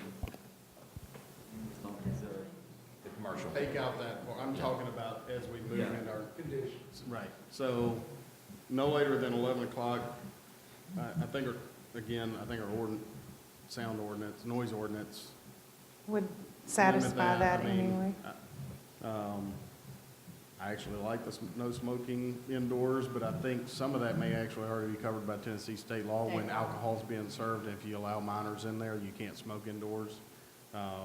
And then. And there's the also private things with cigar security- lounges and stuff like, I don't know. I don't know. It could be a poker party for all I know, a cigar and poker They party. so- they have to be over 18, Yeah, if I I'm know. not mistaken, Yeah. to be in there. So if it allows under 18, it's covered. And then the private security, it's a conversation that I think we can have, but I'm going to struggle forcing someone to hire private security when somebody's on a $1.2 million piece of property for a wedding. And, I mean, I get your concern on that, and I think it's a conversation to have. But part of the security is actually, street control, but, if you have 150 people coming in, you need to have attendants that are watching parking. That can maybe be defined as adequate staffing, with something per so many people versus necessarily armed security. I don't know. I mean, I'm just saying, that's where some of that can be, yeah. Okay, so would you like to withdraw this? So, okay. At this point, Any objection from the board to withdraw? Okay. We will withdraw this and thank you for all for the discussion. Item B, first reading of ordinance 2018-07 to further amend the Town of Arlington, Tennessee budget for fiscal year ending June 30th, 2018. Mrs. Owens. Yes, sir. So this is a first reading of your final set of budget amendments. It's a general cleanup of line items before the close of the fiscal year for 2018. And due to some available funds, we have been able to move up some capital projects into this fiscal year, so staff recommends approval. Further recommendation by Mrs. Owens. Do I have a motion to approve? Motion. To approve. Motion and a second. Motion by Mr. Biggs, second by Mr. McKee. Discussion or questions? Seeing none, all in favor of the motion say aye. Aye. Opposed? That item passes. Item C, Resolution 2018-28 to acknowledge and authorize an emergency purchase for street repairs to Forest Street west of Fayette County line where a metal culvert is collapsing and creating a potentially dangerous situation. Mr. Perkins. Good evening. Good evening. The resolution before you is to authorize emergency repair services to replace that 72-inch culvert under Forest Street, just west of the county line. In your package, you should find some pictures that show the deteriorated condition of the pipe. This deterioration has allowed undermining of the pipe as well as erosion vertically along the sides of the pipe. As a result, the roadway has begun to fail. And for the safety and welfare of the public, we would like to take immediate action on that. Grinder Excavating has submitted a proposal for the project, which has been reviewed by the town engineer and staff, and we are definitely recommending approval. You've heard the recommendation by Mr. Perkins. Do I have a motion to approve? Second. Motion by Mr. Brooks, second by Mr. Biggs. I think it sounds like the sense of urgency is there. Any discussion or questions on this? You got it lined up to do it pretty quick, right? I'm sorry? You got it lined out to do it pretty quick? Yes, sir. We're hoping to get it done within the next 2 weeks. Any other questions or discussion? Yes, Mrs. Carter. Within those 2 weeks, do you know how much the street will be closed off in that time? We're hoping not to have it closed off more than about 3 days. We have a traffic control plan in place that we're going to ask the contractor to utilize, and we're going to try to minimize that. Right. It's going to be completely closed off. They'll have to be detoured through Galloway, coming in from the east, and Milton Wilson coming in from the west. We can notify citizens through social media, et cetera. So. Yeah, it's our intent to have some message boards out, and I'll, hopefully tomorrow, and try to give about a week's notice. So that, Increasing the size they need all, or is? yes, it will be increased. Originally, we were looking at a 6x10 prefabricated box culvert. That was going to take about 6 weeks, and we had the good fortune that there was a project somewhere that needed an 8x10, which is more than adequate, that they no longer need, and we're able to get that at the same price. Good. Any other questions? Go ahead. In regards to the metal culverts under roads, I'm hoping that we're not allowing those in our town. No, we're for roads, right? right. Not that that happened on your watch or anything, but I'm just saying, we've moved past that, I'm assuming. Right. Allowing, but we probably do need to do an inventory. There's probably something more out there. Okay. Right, and this has kind of brought more of an awareness about, so we're going to start looking at those. I see Mr. Hill cringing over there as we talk about him, so. Any other discussion or questions? Seeing none, all in favor of the motion, say aye. Aye. Opposed? That item passes. Item D, Resolution 2018-29 to approve the Arlington Community Schools Board, School Board Education 2018-2019 operating budget. We do have Mrs. Roberts and Mrs. Mason here for the school system. Thank you both for being here. Yeah, it's a little loud. It's a little temperamental tonight. Thank you for having me. We put together a brief PowerPoint for you all to get a general overview of our budget this year. Our budget is just a little over $42,500,000. It's about $1 million less than last year. And so we're going to hit the highlights, and then we'll be happy to answer any questions that you may have. All right. These are some of the highlights from last year's budget that we completed. Wanted to share with you all that. I'm not going to read all that, but you can see largely that was putting technology in our hands of our students. We are now a complete one-to-one district in grades 5 through 12. And that many of you that have children, you will see that we have immersed the instruction through technology. The first year went very successful, as well as we could have ever hoped for. Also, you see we've got STEM and other activities that's embedded in there. And all 4 of our schools now, networks have been upgraded to handle devices in every person's hand, student and adult in the buildings. These were some of the facility upgrades that were completed in the 17-18 budget. Obviously, our new beautiful central office, both libraries at the middle and high school have been renovated to match our one-to-one initiatives. And then our latest unveiling was our new TV studio at the high school. These were just some of the items that we completed last year. Programs, coding courses, this is more academic in nature, but these do have price tags with them. The coding course at AMS, at the high school, we had our mechatronics and emergency medical responders. I'm not sure what happened with that formatting. We had it in a PDF and we put it back in PowerPoint, so that formatting must have messed up. We began accepting applications for our PAVE program at the high school and the Collegiate Academy for next year, our Literacy Tech Set initiative in our elementary schools, and then also the elementary, our STEM and perennial math teams. Some of the other things that made us stand out was our participation in statewide K through 12 teacher leader network with the Department of Education. I will tell you, we were able to send a group of teachers up there to talk about our teacher leadership programs that we do here, and they were wowed by that. If you want to see a video that they put together. What the department was most impressed with, most of the school districts that have gone through this, they talk about what they emphasize is how the adults impact the decisions. Our program talked about how the kids influence our leadership programs, and so they were quite impressed with that. Our K-3 Literacy Foundation programs that we have in place. We formed our new communications department. Many of you have seen the benefits of that. We did that in January. Once again, we were only one of 12 school districts named as an exemplary school district in the state last year. The high school was a double reward school for both achievement and growth. And then SchoolDigger.com ranked Arlington Community Schools the #1 school district in Tennessee when they looked at the overall district, all schools. They looked at academics, they looked at test scores, they looked at graduation rate, they looked at attendance, a variety of metrics, and we were ranked #1. Congratulations. Thank you. So what's to come? In this year's budget, what you see is we're adding some of our curriculum additions, dual enrollment with UT Martin for pre-nursing. That has been a very popular course as we've been working on registration. We now are working with TCAT. This will be our first partnership with TCAT for welding for dual enrollment. We're expanding dual enrollment in anatomy and physiology, college algebra and calculus, and U.S. history with University of Memphis. That's quite aggressive to add 4 of those, 4 additional dual enrollments. And just for your information, dual enrollment means that these kids are getting both high school credit and college credit at the high school level. Expansion of the coding curriculum at the middle school to incorporate code.org into their current Swift playground. What we're hoping every student at the middle school takes coding throughout 6th, 7th, and 8th grade, and that's really helping build us a strong foundation for our STEM programs.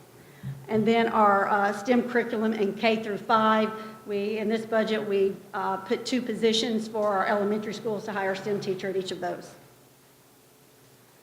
Facility upgrades, we know about the new gym at the middle school. Also, they're working this summer on the roof replacement. With that new gym is a new parking lot, Oscar. Football stadium bleachers enclosure. Now you may, when you come into the football stadium, you see one that's a safety issue, and then you see all the ugliness of the storage. That's going to be enclosed. And so we'll be accomplishing that in this budget. Our partnership with you all with the tennis courts. New positions, the elementary, I already talked about the 2 new STEM teachers. We've also added 2 additional positions at the elementary schools for intervention teachers, computer technical position, and then a part-time TV engineer for the TV studio. Since we now have that set up, we're really excited about, we've been working on the programming, 24-hour programming for our channel.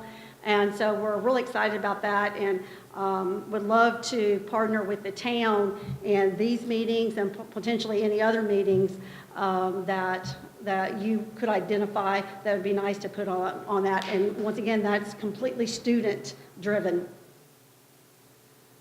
Also, other things for our employees, this budget includes a 2% cost of living adjustment and step increase up to step 18. That's where our steps end for all employees. That's right at an additional $700,000 over from last year's budget. Change in the employer and employee contribution for medical insurance. Currently this year, the district pays 67% average, and the employee pays 33%. In this year's budget, that's a 70-30 split, and you can see the cost to the school district for that.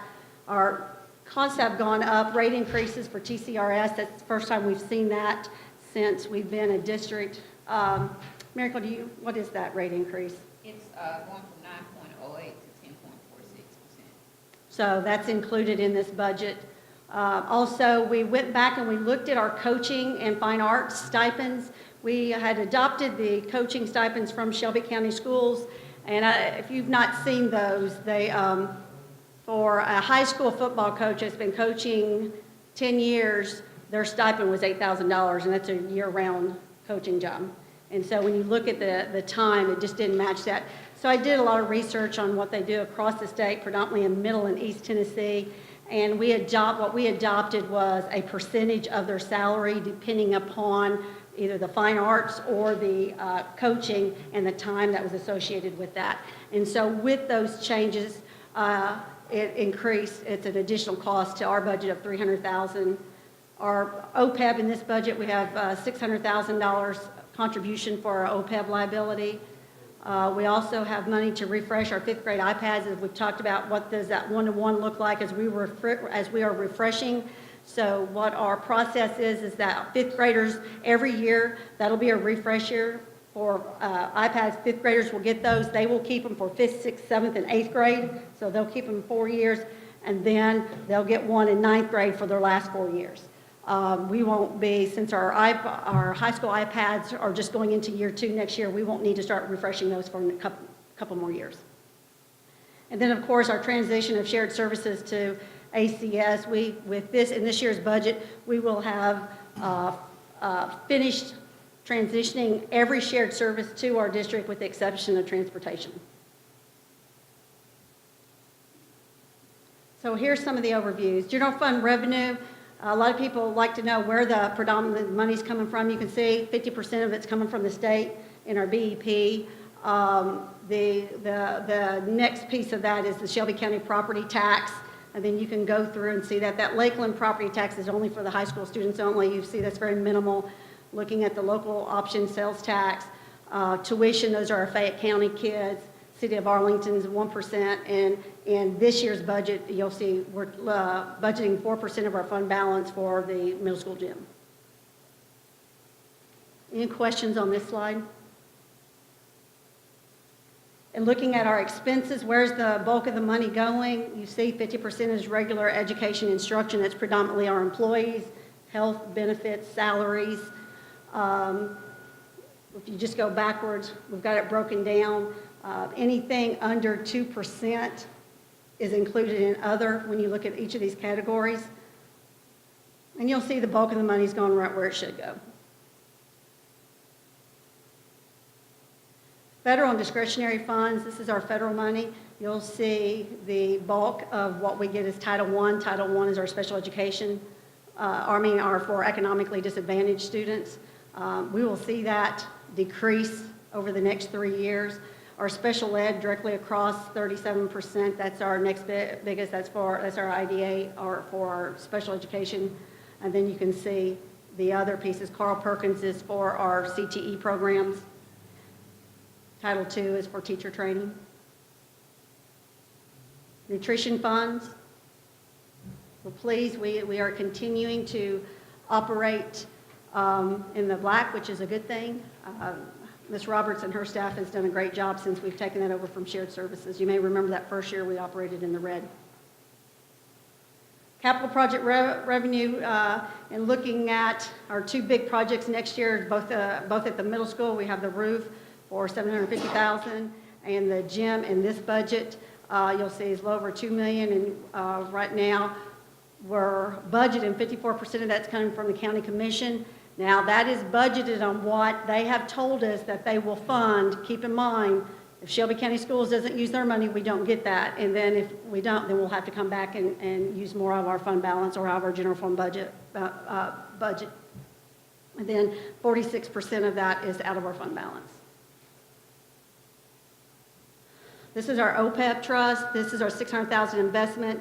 88% of that will be going to our health trust. And then the other part of that, 11% of that is our current employee, our retirees that have already retired. We are doing a pay-as-you-go, so the money that we're putting in our trust, we are not touching. And the other charges are the administrative fees that come with the trust. And that's all that I have for the budget. Are there any questions? We'll get a motion on the floor real fast. Thank you, Ms. Mason. Do I have a motion to, you heard the recommendation, do I have a motion to approve? Motion. Motion by Mr. McKee. Second. Second by both Bs, the Biggs and the Brooks. Discussion or questions for Mrs. Mason? What is, I'm just curious, the intervention teachers? Mhm. What is? Those are those are teachers for students that have been identified with skill deficits, Okay. that they get more one-on-one. Right now, currently, all of the schools have one intervention teacher. What we recognize at the elementary school, that's the most critical time of catching kids. And so each elementary school will have two, and that way our board recognized that it's essential. Right now, those intervention teachers are predominantly working with kids in grades 3 through 5 because they only have so many hours in the day. But we were really missing that early K through 2, which is the most optimum time to try to catch these kids before they get further behind. And so this will allow us to do that. Okay, and then the stipend increase for the coaches, is that across the board, like for all, you know, whether it's track, Yep. football, basketball? It is. I just so, I don't know if you guys know this, but I figured up what our cross-country coach made from his stipend last year, and it was less than minimum wage. Yep. So I'm glad, I was really glad to see that in there. Yeah, and I'm proud to say that we're the only school district in Shelby County that has adjusted the staffing schedule like this. And that's, some of the coaches that I've talked to that have left, that's part of the reason. They're like, we Yeah. work year round, and it'd be easier just to teach instead of coach, but yet, once you start coaching, they want you to, Yeah. they don't want to let you Yeah. go. Also, lastly, the cost of living and step raises for, I think you said it was for everyone, Mhm. but specifically for teachers, how do their salaries compare to other districts close to us? Yeah, we're all pretty close together. We have been able over the last 3 years to give that 2%, not all districts have. And we get every year through the teacher organization for the state, they do a survey on those salaries. And the last few years, we've been in the top 5 salaries, and most of those are in this area. But last year, I think we were second in a couple categories, understanding that the way that it works is that they take an average, and so throughout the state, not so much here with municipals, but every salary schedule looks different, how many steps, and they're grouped together. The way our salary schedule is that there's a step for everybody going from 0 to 18, so there's actually 19 steps. So people are getting a step increase and then 2% on that step. Okay. So when you look at everybody going up to 18, they get more than a 2% because of that step as well. So we are, and have historically been, some of the highest paid, our teachers are the highest paid anywhere. When we look at our salary versus the governor just raised the funding for the average teacher salary in Tennessee, and our average teacher salary is about $10,500 higher than the state average. Thank you. Gotcha. Yeah, they got me, I'm good. You'd said that you were expecting a reduction in the expenses of, I guess, meals, low-income meals. No, those aren't meals, that's funding for classrooms. That's in the classroom. Okay. The Title I. Title I, yeah. Do you see an area that's going to increase with you over the next few years out of that same piece of pie that was on there? No, and Miracle could probably do a better job of describing this. So what happened is our first year as a school district, they estimated what our free and reduced population was going to be, and the state did. And then that following year, the state did that again, but then the federal government came in, Miracle, and jump up here from, what they did is they came in, and what they did is they looked at that in each region, and we're with Shelby County schools. And so the state had pulled the municipal schools out and said, no, they're this, and Shelby County's this, so we're going to give the municipal schools this percentage and Shelby County schools that. Federal government came in and said, no, either you give them all this, or we're going to take it from the state. Is that accurate? Correct. So what they did is they looked at the poverty rates, and Yeah. they assigned to Arlington the poverty rate of Memphis. Yeah. Of course, our poverty rates for Arlington, and they did the same thing with Germantown, Bartlett, Collierville, all the surrounding municipalities. The state really argued this with the federal government, saying the poverty rates in the municipalities are nowhere near what they are in the inner city. And the federal government came back and said, you either give it to them or we take it from the entire state. So there's no way the state was going to give up all federal funding for the entire state. So we have this poverty rate for 3 years. So over the next 3 years, the federal funding will continue to decline until the poverty rate is reestablished to our true poverty rate. So that's why you'll see that Title I funding is really high now, and it's going to go down over the next couple of years. So it's not a hole that's going to need to be filled. Yeah, and I will tell you, so what we tried to do with this money, knowing that it's not reoccurring and will not be reoccurring, is that we've tried to use it to invest in areas that will have a longer lasting effect. For example, we're not using this to hire employees, because if we hire it to hire employees, then we'll need to get that money from somewhere else. We're using it for teacher development and for materials for kids. You'll see a lot of the technology that's going in schools, carts and things like that. All these, you'll see the TVs going up, is coming out of that Title I. So we'll get the benefits after that money fades away. Thank you for, in closing in the bleachers at the football games. My kids are small, so we don't make it to many of them, but it became a hangout area for a lot of people. Yeah. And so I appreciate it. I think it's actually going to look nice. Yeah, we're excited to see it. Provide storage too, actually. It's going to provide storage for our booster clubs. Some of our booster clubs have been upset with me. They've come to me wanting to put, and I haven't even brought it to Angela because I knew the answer, but, and I agree with the answer, but they're wanting to buy these little portable sheds to put out there for storage, and I've told them, no, we're not going to have a little trailer park out there, to be patient. We're working on a solution for that. And so that's going to be our solution, is that they may be able to put one of those inside of that, but nobody will see it because there'll be rolling doors, and we'll be able to assign to booster clubs for storage for their apparel and things like that they sell. And then, thank you for changing the name Oh. on that. I think that's, as a community, it builds community, it builds familiarity, branding, all those things. And I think it's good for all of our kids, no matter where they're at, to all feel like they're part of the same group. So Yeah, we're really excited about I that. think that's great. We're really excited about that. It's nice for a parent to buy a Tiger t-shirt and not have to change it every 2 years for different things. Yes, yes. Yeah. We've got some exciting things. If you've not seen our strategic plan in our community, we've got branding is a large piece of that with our new communications person that we have on board. And that committee worked very hard and brought that plan to the board and approved it. So I think we're going to see a lot of branding things coming out over the next year, year and a half. Well, this is not completely on the subject, but I meant to mention it earlier. Speaking of new employee, we have Jessica here, who's, I'm going to embarrass her, but she's here. She's going to be taking notes, interpreting the minutes. So I meant to introduce you earlier, but she said new employee, so I thought I'd take that time right there. So. I was wondering, I kept saying, who's the third person? Yeah, that's Jessica. She just came on last month and a half, 3 weeks. Oh, see? Well, she's worked so hard, it seems like longer than that. Any other questions or comments from Ms. Mason? Ms. Party? I guess you go back to the slide where it showed funding for like CTE programs and those. This one? I think so. Yeah. Current technical, 2%. Right. Yep. So, in comparison with our STEM programs, that's the big deal. Everybody wants STEM programs, but also we see the importance of these vocational programs. Yeah. Do you see that there will be more funding going towards those type programs in the future as well? Yeah, potentially. Now, this, we get funding out of two sources, both from the general fund here and also through the federal funds through that Carl Perkins. So there's two revenue sources. One comes from our general fund budget, another through our federal budget.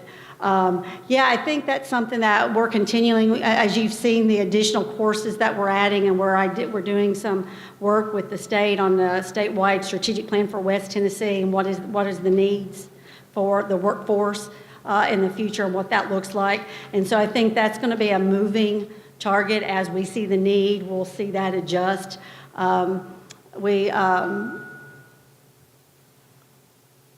There's some new opportunities coming out there with Moretech and a couple other areas that we think is going to be exciting. We started our first partnership with TCAT.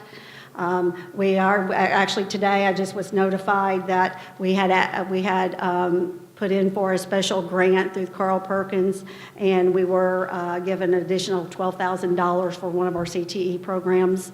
So we're looking at those kind of things too. That's not included in this right now because that just got approved.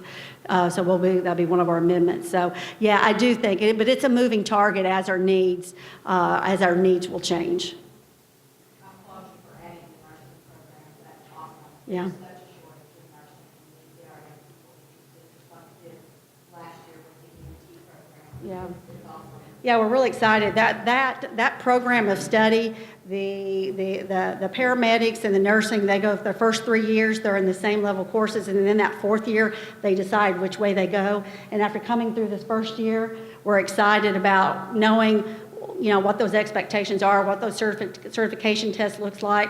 We're really excited about what that's going to look like in the future. We're glad we have the first year under the belt, and I want to thank Chief. They've just done a yeoman's job of coming over and working with those kids and Ms. Wyrick on that program. So, thank you. I want to echo what Ms. Durant said, and hopefully, as this grows, more universities will come to you and say, hey, we want to be part of that as well. We want to attract your students to our university. Kudos to UT Martin for stepping up first, but, hopefully it'll grow beyond that in those other ones as well that you've got dual classes at. It's fantastic. Yeah, we're really excited about that. We now have partnerships with 4 universities or secondary schools. We've got Southwest, TCAT now, UT Martin, and University of Memphis. And there are other opportunities there. That's one of the reasons we started the Collegiate Academy, because it's drawing kids in that want to, if kids stay on a certain path, they're going to be able to go into college with 22 credits. As a father of a senior who's taking college tours right now and looking at the price tag, thank you very much for that. Yeah. I do appreciate it. Setting our young people up for success and our business. Absolutely. I do want to thank, I saw Jerry West, he left. I was able to he did spend a couple hours with me back in the early spring and charting Mr. Goforth and I through Wright Medical. We're working on what that partnership looks like and what their need is, and they work closely with TCAP, so we're trying to connect the dots after the education and the employment piece of that. I think Jerry's also wanting to set this board up for a tour there, which wouldn't hurt. Some of us haven't been in there, so. That's probably one of the largest needs for technical trades in the area. Yeah. Yeah, one of the things that we're really differentiating with our STEM program, we talked about the STEM, that, there's going to be 2 paths for that. You're going to have your STEM that goes into the engineering, and then you're going to have your other piece of the STEM that does the mechanical, some of their Wright Medical and Microport and those kind of things. And so we're trying to get both of those options, develop those options. And where are we with the steam fitters union? They're still. They're still under construction, but they're hoping to start classes on Yeah, and I'm telling you, that's a secret. When I met with Moretech and Moretech had no idea that they were coming to Arlington. And so they've got some, programs that they're working on too. Good. Yeah. That's right. Any other questions or comments for Ms. Mason? Thank you, Ms. Mason, and I want to go ahead and I want to say a bigger, and Ms. Williams for being here. Yes. Thank you, Ms. Roberts, because just like we know how Brittany and Kathy, work through the budget here, we know you do the hardest part of making all the numbers work. So thank you all. Thank you. If there's no other discussion, all in favor of the motion say aye. Aye. Opposed? That item passes. Next up, item E, Resolution 2018-30 to authorize Mike Wisman in his capacity as mayor to enter into a lease agreement with Apple Incorporated for computer equipment and services. Mrs. Owens. This agreement is similar to the one we did back in 2015. It's to purchase 300 new iPads through Apple, and they're going to be used with the schools. Staff recommends approval, and if you have any questions, we can help, or the school's here too. Mom, Dad, before you leave, I promised them milkshakes tonight, so y'all got to take them to Sonic real fast. That was their okay. So I'm putting you on the spot. Milkshakes, okay. He probably never promised a thing, but man, he was getting that out of him. So. Y'all heard the recommendation by Ms. Owens. Do I have a motion to approve? Motion. Motion by Mr. Harmon, second by Yeah, Mr. Harmon Brooks. and Brooks. Discussion or questions? This is pretty standard. We did this a few years back, a couple years ago. You have anything you need to add, Ms.? No, it's just to refresh the teacher laptops, and Okay. refresh them every 3 years. And so this is, or actually, this will be 4 years that we refresh them. Have they served you well? Pardon me? Have the ones you've used served you well? They have, and basically we'll sell those back and get some money from them and trade them in.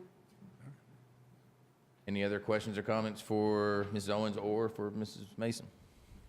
Seeing none, all in favor of the motion say aye. Aye. Opposed? That item passes.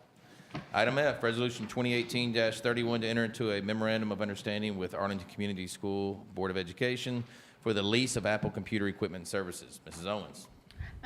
This MOU, or Memorandum of Understanding, is between the town and the school system.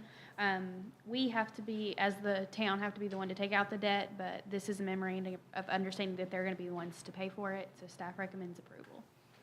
You heard the recommendation. Do I have a motion to approve? Motion. Motion by Mr. McKee, Second. second by Mr. Brooks. Discussion or questions? Seeing none, all in favor of the motion say aye. Aye. Opposed? That item passes. Item G, Resolution 2018-32 to remove uncollectible taxes from the Town of Arlington certified tax rolls. Mrs. Owens. This is a request from Shelby County trustee to remove some uncollectible taxes from the tax rolls. It's about 4 different businesses, and the amount is $1,340.10, and staff recommends approval. You heard the recommendation. Do I have a motion to approve? Motion. Motion by Ms. Pardue, second by Mr. Biggs. Discussion or questions? Seeing none, all in favor of the motion say aye. Aye. Opposed? That item passes. Item H, Resolution 2018-33 to authorize Mike Wisman in his capacity as mayor to enter into an agreement with Powers Hill Design for professional services related to the Lillian Bend sewer outfall. Mr. Perkins, changed it up on me. In this resolution, we're asking to enter into an agreement with Powers Hill Design for professional services to design the conversion of the Lillian Bend sewer outfall from a lift station to gravity flow to the wastewater treatment plant. This conversion is necessary not only due to the very poor condition of the sewer lift station, but it would also free up needed capacity in the 8-inch sewer line on Gulf Stream, which is where the lift station currently pumps to. You've heard the recommendation by Mr. Perkins. Do I have a motion to approve? Motion to approve. Motion by Mr. Brooks. Second. Second by Mr. McKee. I've noticed something. Mr. Brooks, anything usually Public Works related, he jumps in there real quick. I saw you leaning over. You get excited. You get excited about that. Excited about the sewer. All right. So, discussion or questions for Mr. Perkins? Or Mr. Hill? And Yes, we're sir, slight- Mr. we're Hill. gonna slightly You, look hey, at it you as want to well. just make it worth your while for being here, so go ahead. I won't tell you, but If he doesn't say anything, you can't write it off. no, I started to go get milkshakes. Y'all remember Summer Meadows Drainage Project? Yes, sir. Where we got in everybody's backyard and made a lot of people unhappy. This project will do the same thing for about 5 or 6 property owners in Arlington Downs, but it's necessary to get rid of a pump station and get us the capacity we need. So I just wanted you to be prepared for the phone calls that y'all will have the fun of receiving from unhappy citizens. But I think we're going to try to meet with residents and let them know what's going on before we even start surveying, but it's going to be pretty disruptive getting this line in place. I want you to be aware of that.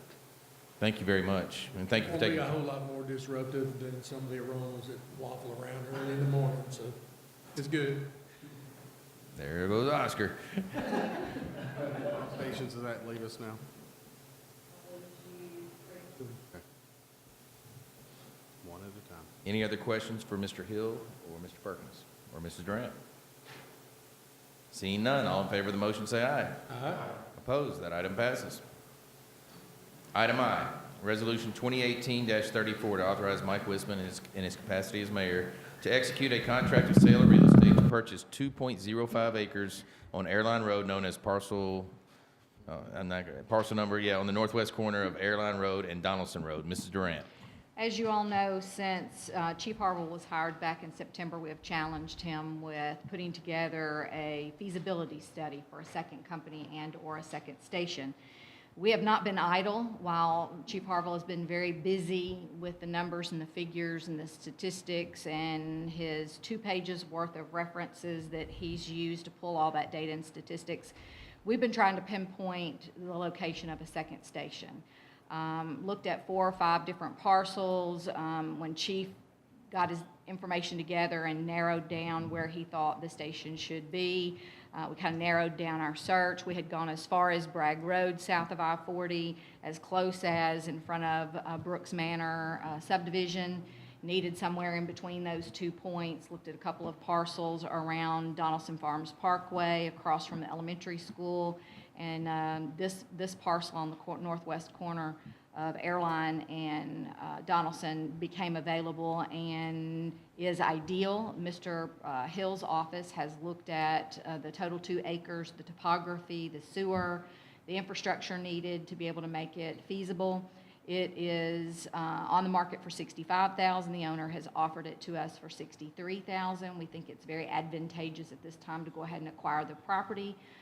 Chief Harville will be ready to present his report maybe in July, maybe in August, depends on his staff further reviewing the report now that it's left my hands. I've reviewed it, didn't change a thing. He did an excellent job, but his staff is reviewing that report. It'll come before you for a presentation, probably in a work session setting. It's very detailed. You're going to want to have to ask some questions, and he and his staff are going to be eager to answer those questions for you. It's a big decision for the town of Arlington, but we feel like it's the right time to go ahead and acquire the land. So we would recommend that you approve this purchase. You've heard the recommendation by Mr. Ant. Do I have a motion to approve? Motion. Second. Motion by Mr. Brooks, second by Mr. Harmon. Fight over that one. Any discussion or questions on that? I don't pretend to be an expert, or, you know, you guys know 10 times more than I do, but my initial, when I found out that this was the piece of land that we were looking at, my initial thought was easy access to I-40. You know, again, going back to, as a father of a teenage driver, I know how dangerous that road is, and just having to travel and stuff, so that stood out in my mind as a plus, definitely, for this location. You're exactly right on these. Also, it's an advantage if we put it down at that area. There's not an easy access over to 385 from that area. It allows us access around Donaldson to 385 with that area as well, not counting everything south of Airlines. So, you're exactly right.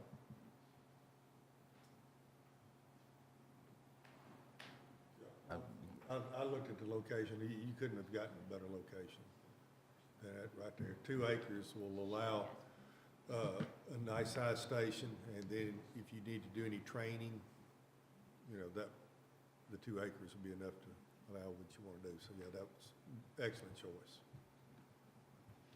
We would probably ask to be able to put out a request for qualifications for the design shortly after the purchase of the property. Go ahead and try to knock that out in one budget before. Well, it'll be you- two different budget periods. Yeah, that's what I'm saying, but that way we kind of start getting some idea. Yes, sir. Are there any concerns for the residents that live, like, right next to that property or even across the street from it? Fire stations are located in residential neighborhoods all the time. Residential neighborhoods usually welcome that. It means that they have quick and easy access to fire services.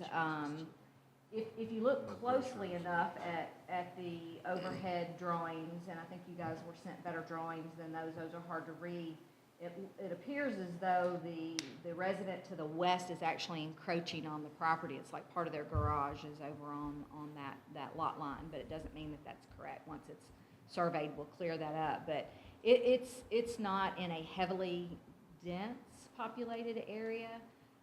And it will be there well before any other residential neighborhoods establish. So I don't believe that will be a problem at all. I do know that what fire stations do that are in close proximity to the homes in the neighborhoods, we take special precautions. What we'll do is if we're going out on a call, we make sure that we get out and part of the way down the road before we turn the sirens on.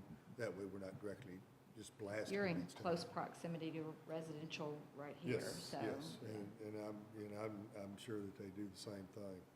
So they try to limit the noise, so it's not really gonna be too bad. Well, it's having something we've always talked about, having the vision, the foresight to look ahead. You know, we know what comes first, the chicken or the egg, second company or the station, but we think I haven't seen the plan either, but I think it's, second company, then station, not long after. But same thing we look at when we look at parkland, or when we look at, don't want to say it's school land sometime down the road as the town grows, but I mean, we gotta have that vision. So, no, I think it's a good thing.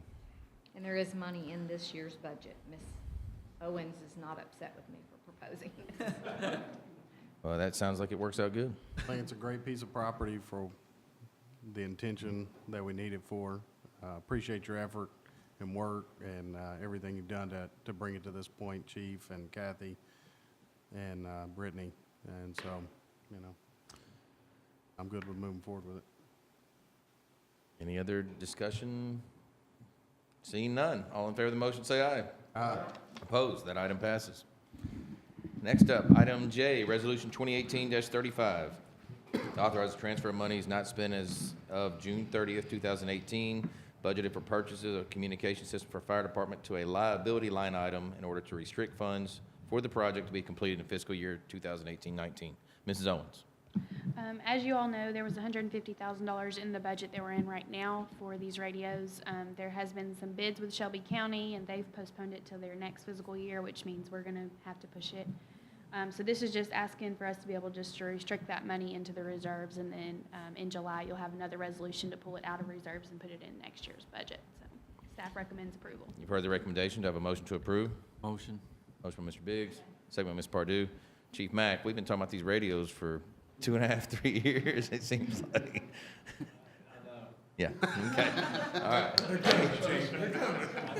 We're not rolling it again.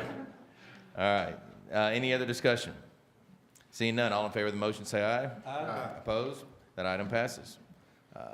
Any other new business? Yes, so. I got item K, that's what I was looking at. so. Yes, there's an item K, and we have added a resolution 2018-36 to the budget, to the packet tonight. It's a resolution to authorize the town of Arlington to enter into an agreement with NPP Gov, National Purchasing Partners Government. They specialize in fire and law enforcement. And we want to be able to enter into this agreement. It's like the NJPA that we do for Public Works and Parks, Goods and Services, but this is more geared toward fire and law enforcement. And so there's some goods and services that they can provide that NJPA does not. So we're asking that the board consider us being allowed to enter into this purchasing agreement. They do meet the comptroller of the Treasury and the town auditors. They recognize them as meeting the Municipal Purchasing Act of 1983. So staff recommends approval. You've heard the recommendation. Do I have a motion to approve? Motion. Motion by Mr. McKee, Second.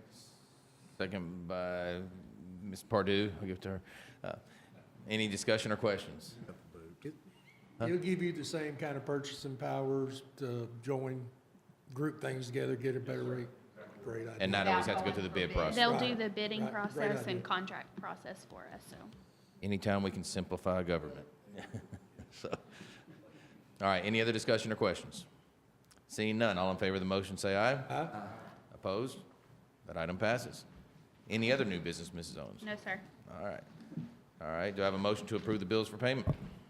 Motion? Motion by Ms. Pardue, second by Mr. Brooks. Any objection to paying the bills? Seeing none, that item passes. Any other announcements before we adjourn? Seeing none, do I have a motion to adjourn?